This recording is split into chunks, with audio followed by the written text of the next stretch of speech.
This is Softwareable Bytes.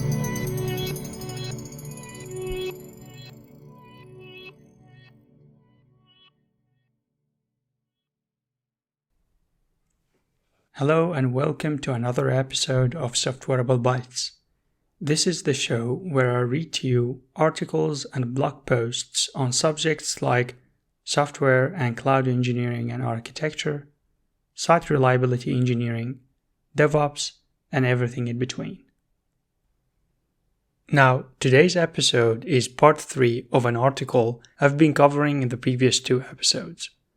So if you are new here, it's better that you listen to those first before continuing. But if you are all caught up, here's part 3.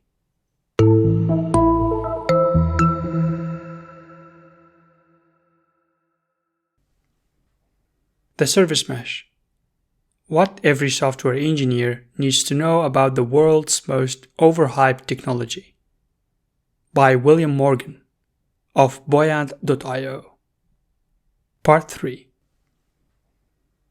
Why do people talk so much about the service mesh? Content warning. In this section, I resort to speculation, conjecture, inside baseball, and opinion. One need only search for service mesh to encounter a Kafkaesque fever dream of a landscape, full of confusing projects, low-calorie recycled content, and general echo chamber distortion. All shiny new tech has a certain level of this, but the service mesh seems to have a particularly bad case. Why is that? Well, partly it's my fault. I've done my best to talk about Linkerd and the service mesh at every opportunity, over countless blog posts and podcasts, and articles like this one. But I'm not that powerful. To really answer this question, I have to talk about the service mesh landscape. And it's impossible to talk about the landscape without talking about one project in particular. Istio, an open source service mesh that's built as a collaboration between Google, IBM, and Lyft. What's remarkable about Istio is 2 things. First, the sheer amount of marketing effort that Google, in particular, is placing behind it. In my estimation, the majority of people who know about the service mesh today were introduced to it through Istio. The second remarkable thing is just how poorly Istio has been received. Obviously, I have a horse in this race, but trying to be as objective as I can, it seems to me that Istio has developed a pretty public backlash in a way that's uncommon, though not unheard of, for an open source project. Leaving aside my personal theories as why that's happening, I believe it's Google involvement here that is really the reason that the service mesh space is so hypey. Specifically, the combination of A. Istio being promoted so heavily by Google, B. its corresponding lackluster reception, and C. the recent meteoric rise of Kubernetes, still fresh on everyone's mind, have all combined to form a kind of heady, oxygen-free environment where capacity for rational thought is extinguished and only a weird kind of cloud-native tulip mania remains. From the Linkerd perspective, of course, this is, I guess I would describe it as a mixed blessing. I mean, it's great that the service mesh is a thing now. This was not the case in 2016 when Linkerd first got off the ground, and it was really hard to get anyone to pay attention. We don't have that problem anymore, but it sucks that the service mesh landscape is so confusing and is so hard to understand even which projects are service meshes, never mind which one fits your case the best. That does everyone a disservice. And there are certainly situations where Istio or another project would be the great choice over Linkerd. It's far from one-size-fits-all solution. On the Linkerd side, our strategy has been to ignore the noise, continue focusing on solving real problems for our community, and basically wait for the whole thing to blow over. The level of hype will eventually subside, and we can all get on with our lives. In the meantime, though, we are all going to have to suffer through this together. So, should I, a humble software engineer, care about the service mesh? If you're a software engineer, here's my basic rubric for whether you should care about the service mesh. If you are in a pure business logic implementing developer role, no, you don't really need to care about the service mesh. I mean, you are certainly welcome to care, but ideally the service mesh won't directly affect anything in your life. Keep building that sweet business logic that gets everyone around you paid. If you are in a platform role in an organization that is using Kubernetes, yes, you 100% should care. Unless you are adopting Kubernetes purely to run monolith or to do batch processing, in which case I would seriously ask the question of why Kubernetes. You're going to end up in a situation where you have lots of microservices, all written by other people, all talking to each other, all tied together into one unholy bundle of runtime dependencies, and you are going to need a way to deal with that. Since you are on Kubernetes, you will have several service mesh options, and you should have an informed opinion about which ones or even whether you want all of them at all. Start with Linkerd. If you are in a platform role in an organization that is not using Kubernetes but is doing microservices, yes, you should care, but it's going to be complicated. Sure, you could get the value of the service mesh by deploying lots of proxies everywhere, but the nice part of Kubernetes is the deployment model. And your return on investment equation is going to look very different if you have to manage these proxies yourself. If you are in a platform role in an organization that is doing monoliths, no, you probably don't need to care.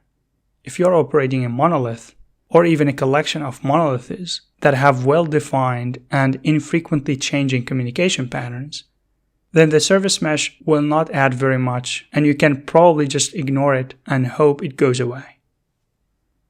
Conclusion. The service mesh probably doesn't actually hold the title of the world's most overhyped technology. That dubious distinction probably goes to Bitcoin or AI. Maybe it's merely in the top 5. But if you can cut through the layers of noise, there is some real value to have for anyone who's building applications on Kubernetes. Finally, I'd love for you to try Linkerd. It should take about 60 seconds to install on a Kubernetes cluster, even just a minikube on your laptop. And you can see for yourself exactly what I'm talking about. Frequently asked questions. If I just ignore this whole service mesh thing, will it just go away? Sadly, the service mesh is here to stay. But I don't want to use service mesh. Then don't. But see my guide above as to whether you need to understand it. Isn't this just ESB/middleware all over again? One big difference is that the service mesh focuses on operational logic, not business logic. That was the downfall of the enterprise service bus. Keeping that separation is critical for the service mesh avoiding the same fate. How is this different from API gateways? There are a million articles about this, but basically it comes down to API gateways handle ingress concerns, not intra-cluster concerns, and often deal with a certain amount of business logic. For example, user X is only allowed to make 30 requests a day. Is Envoy a service mesh? No. Envoy is a proxy. Envoy can be used to make a service mesh and many other things. It's a general purpose proxy. But it's not a service mesh. Is Network Service Mesh a service mesh? No. Despite the name and the talented engineers behind it, it's not a service mesh. Marketing is fun, right? Will the service mesh help my reactive, asynchronous message queue-based system? Yes, at least Linkerd's ability to provide things like mutual TLS, policy, byte level metrics, etc. will be very useful. Other features, such as request balancing and latency monitoring, are specific to synchronous systems such as HTTP and won't be useful. But typically your message broker will have other ways of achieving those goals. Which service mesh should I use? Linkerd, duh.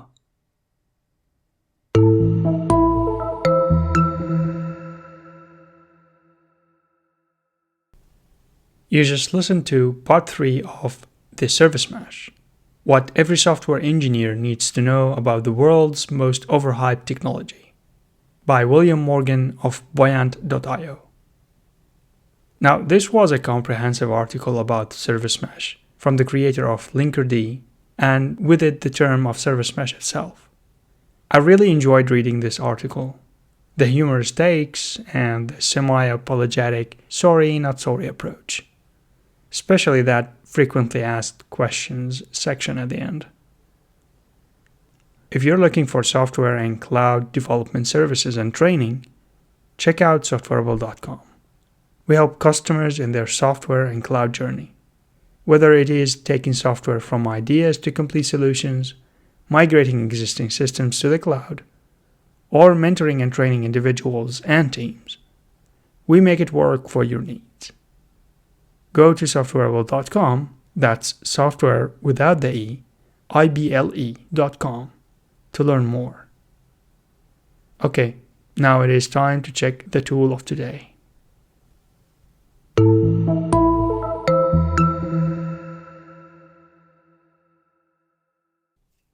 Today's tool is Julie. It is a service-oriented programming language. The philosophy of it is that the basic building blocks of software are not objects or functions, but rather services that can be relocated and replicated as needed. Julie brings a structured linguistic approach to the programming of services, including constructs for access endpoints, APIs with asynchronous and synchronous operations, communications, behavioral workflows, and multi-party sessions. Additionally, Julie embraces that services and microservice systems are often heterogeneous and interoperability should be a first-class citizen. All data in Julie is structured as trees that can be semi-automatically, most of the time fully automatically, converted from/to different data formats, like JSON, XML, etc., and can be communicated over a variety of protocols, like HTTP, binary protocols, etc. Julie is an attempt at making the first language for microservices, in the sense that it provides primitives to deal directly with the programming of common concerns regarding microservices without relying on frameworks or external libraries. Check it at julie-lang.org, or find the link to it in the description of this episode. And that should do it for another episode of Softwareable Bytes.